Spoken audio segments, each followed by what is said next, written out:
नमस्कार साथियों, जलवायु परिवर्तन के समय चिंताजनक स्थिति पैदा हो रही है। हाँ साथियों, बहुत सारे जंगलों में आग लग रहे हैं। जैसे कि उत्तराखंड में अभी हाल ही में भारत में एक कौशिक दास लेखक हैं, बहुत अच्छे तरह से ये लिखे हैं। चाहे जंगल की आग हो या प्रदूषण संकट या बाढ़ और भूस्खलन, अधिकारी प्राकृतिक घटनाओं को लोगों को जीवन से जोड़ने का बहुत कम प्रयास करते हैं। देश की अदालत अपनी पूरा प्रयास क्लाइमेट चेंज पर केंद्र और राज्य सरकार को कई बार निर्देश दिया, लेकिन गवर्नमेंट अपनी पॉलिटिकल लाभ के चलते नज़रअंदाज करते जा रहे हैं। क्लाइमेट परिवर्तन पर्यावरण पर व्यापक प्रभाव पड़ रहा है। रेगिस्तानों का विस्तार हो रहा है, जबकि गर्मी की लहरें और जंगल की आग आम होती जा रही है। आर्कटिक में बढ़ी हुई गर्मी, परमाफ्रॉस्ट के पिघलने, ग्लेशियर के पीछे हटने और समुद्री बर्फ में गिरावट में योगदान दिया है। उच्च तापमान भी अधिक तीव्र तूफान, सूखे और अन्य मौसम चरम स्थितियों का कारण बन रहा है। पहाड़ों, मूंगा चट्टानों और आर्कटिक में तेजी से पर्यावरणीय परिवर्तन कई प्रजातियों को स्थानांतरित होने या विलुप्त होने के लिए मजबूर कर रहा है। ये बहुत दयनीय दशा चल रही है विश्व भर। भले ही भविष्य में वार्मिंग को कम करने के प्रयास सफल हों, लेकिन कुछ प्रभाव सदियों तक जारी रहेंगे। इनमें समुद्र का गर्म होना, समुद्र का अम्लीकरण और समुद्र के स्तर में वृद्धि शामिल है। साथियों, जलवायु परिवर्तन में लोगों को बाढ़, अत्यधिक गर्मी, भोजन और पानी की कमी, अधिक बीमारी और आर्थिक नुकसान का खतरा है। मानव प्रवास और संघर्ष भी इसका परिणाम हो सकता है।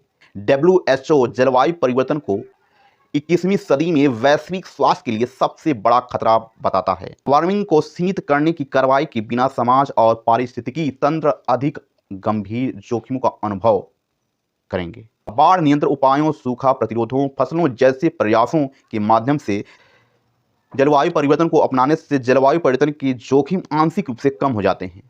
हालांकि अनुकूलन की कुछ सीमाएं पहले ही पहुंच चुकी है। गरीब समुदाय वैश्विक उत्सर्जन के एक छोटे हिस्से के लिए जिम्मेदार है, फिर भी उनमें अनुकूलन की क्षमता सबसे कम है और वे जलवायु परिवर्तन के प्रति सबसे अधिक संवेदनशील हैं।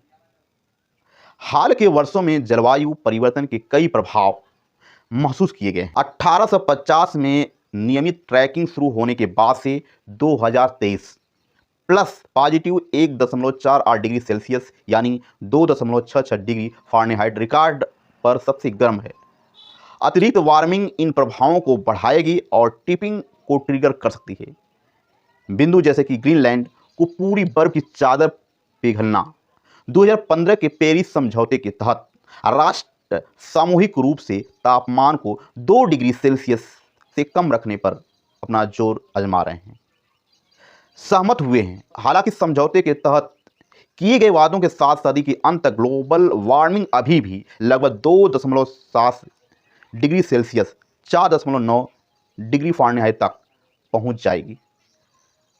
तापमान वृद्धि को 1.5 डिग्री सेल्सियस तक सीमित करने के लिए 2030 तक उत्सर्जन आधा करने और 2050 तक शुद्ध शून्य उत्सर्जन हासिल करने की आवश्यकता होगी। ऊर्जा संरक्षण और महत्वपूर्ण कार्बन प्रदूषण पैदा न करने वाले ऊर्जा स्रोतों पर स्विच करके जीवाश्म ईंधन के उपयोग चरणबद्ध तरीके से समाप्त किया जा सकता है। इन ऊर्जा स्रोतों में पवन, सौर, पनबिजली और परमाणु ऊर्जा शामिल हैं। स्वच्छ रूप से उत्पन्न बिजली परिवहन, इमारतों को गर्म करने, औद्योगिक प्रक्रियाओं को चलाने के लिए जीवाश्म ईंधन की जगह ले सकती है। कार्बन को वायुमंडल से भी हटाया जा सकता है। उदाहरण के लिए वन क्षेत्र को बढ़ाकर और मिट्टी में कार्बन जमा करने वाली विधियों से वायुमंडल में ग्रीन हाउस गैसों के उत्सर्जन की दर को कम करके और वायुमंडल से कार्बन डाइऑक्साइड को हटाने की दर को बढ़ाकर जलवायु परिवर्तन को कम किया जा सकता है। जलवायु परिवर्तन को सीमित करने के लिए नवीकरणीय ऊर्जा महत्वपूर्ण है। दशकों से जीवाश्म ईंधन दुनिया के ऊर्जा उपयोग का लगभग 80% हिस्सा रहा है। परमाणु ऊर्जा और नवीकरणीय ऊर्जा, पवन और सौर ऊर्जा और भूतापीय ऊर्जा सहित के बीच विभाजित किया गया है।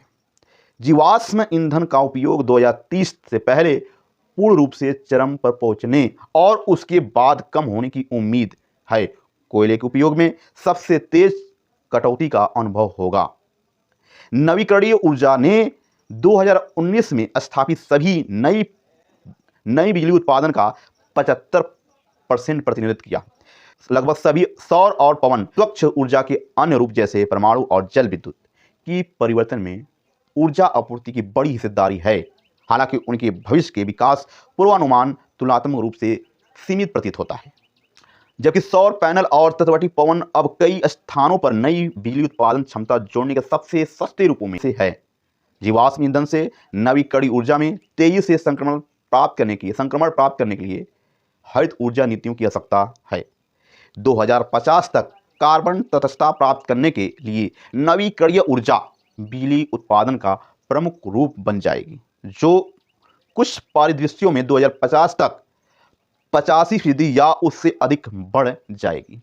कोयले में निवेश समाप्त हो जाएगा और 2050 तक कोयले का उपयोग लगभग समाप्त हो जाएगा। ये तो अच्छी बात है। 2020 में केबाप राष्ट्रीय वन एरिजोना संयुक्त राज्य अमेरिका में जंगल की आग जल रही थी। मैगम आग ने 70,000 एकड़ यानी 280 किलोमीटर स्क्वायर से अधिक जंगल जला दिए।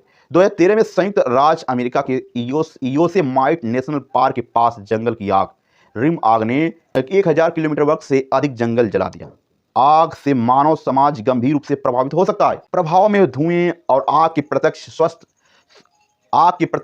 प्रभाव, संपत्ति का विनाश, विशेष रूप से जंगली शहरी इंटरफेस में आर्थिक और पारिस्थितिकीय तंत्रों सेवाओं के नुकसान और पानी और मिट्टी का प्रदूषण शामिल है। साइबेरिया, कैलिफोर्निया, ब्रिटिश कोलंबिया और ऑस्ट्रेलिया सहित कुछ क्षेत्रों में जंगलों की आग प्राकृतिक आपदा सबसे आम रूपों में होती जा रही है और सबसे आम रूपों में से एक है। भूमध्य सागरीय जलवायु वाले टैगा बायोम वाले क्षेत्र विशेष रूप से अति संवेदनशील है। वैश्विक स्तर पर मानव प्रथाओं ने जंगल की आग के प्रभावों को बदतर बना दिया। प्राकृतिक स्तर की तुलना में जंगल की आग से जलने वाले भूमि क्षेत्र में 2 गुनी वृद्धि हुई है।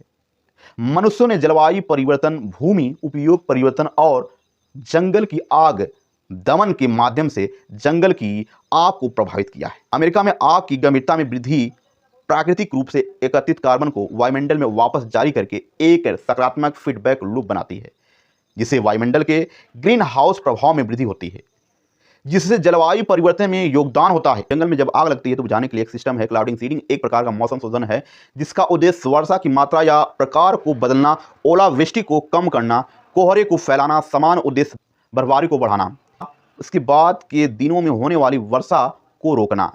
सिल्वर आयोडाइड इसमें अहम रोल है। सिल्वर आयोडाइड सूखी बर्फ जिसे बादल पर डाला जाता है, जो फिर बारिश की बौछार बन जाती है।